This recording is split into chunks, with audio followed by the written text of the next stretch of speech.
Botão.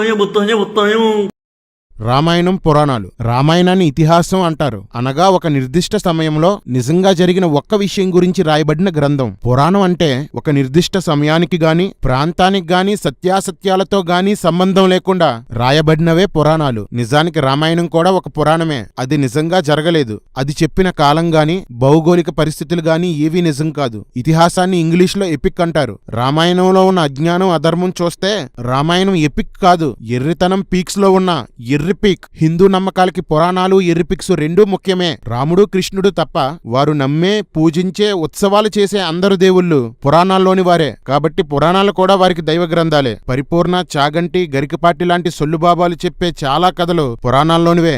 రాముడు పురాణాలు చదివినట్లు రామాయణంలో ఉంది. రాముని కోసం కొన్ని పురాణాల్లో రాయబడింది. కానీ హిందువుల దైవ గ్రంథమైన రామాయణానికి, హిందువుల దైవ గ్రంథాలైన పురాణాలకి ఎన్నో విరుద్ధ అంశాలు ఉన్నాయి. హిందువులు ఆమోదించిన పురాణాలు 18. అందులో పద్మపురాణం యొక్క పాతాళ కాండంలో రాముడి గురించి చాలా రాయబడింది. సరైన కాండంలో రాముణ్ణి పెట్టారు. బాగుంది. ఇందులో 116వ అధ్యాయంలో రాముడి కోసం రాయబడింది. రామాయణంలో దశరథుని ముఖ్య భార్యలు 3 అయితే పద్మపురాణంలో 4. వారి పేర్లు కౌసల్య, సుమిత్ర, సురూప, సుశేష.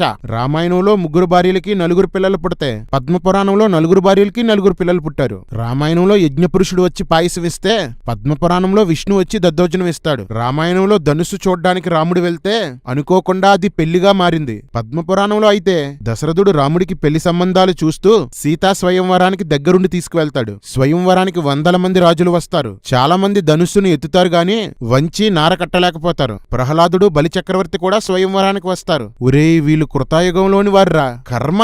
రామాయణంలో వివాహ సమయానికి సీత వయసు 6 సంవత్సరాలు. కాని పద్మపురాణంలో సీతకు అప్పటికే వక్షోజాలు బాగా పొంగి ఎంతో అందంగా ఉందట. 6వ సంవత్సరంలో వక్షోజాలు పొంగడం ఏంట్రా? సనాతన ధర్మం కదా, వక్షోజాలు ములిపించేస్తారా మీరు? రాముడు ధనుస్సును విరిచాడు అని రామాయణం చెప్తే ధనుస్సుకు తాడు కట్టి లాగాడు అని పద్మపురాణం చెప్తుంది. ఇంకా చాలా దారుణాలు ఉన్నాయి గాని ఒక్కటి మాత్రం చెప్పాలి. పద్మపురాణం ప్రకారం వానరులతో సముద్రం దాటడానికి రాముడి సేతు కట్టలేదు. సముద్రం ఎలా దాటాలని శివుడికి ప్రార్థన చేస్తే శివుడు వచ్చి పెద్ద ధనుస్సు ఒకటి ఇచ్చాడట. దాన్ని సముద్రం మీద వేసి కోట్ల మంది వానరులతో దాని మీద ప్రయాణం చేసి లంకకు చేరారట.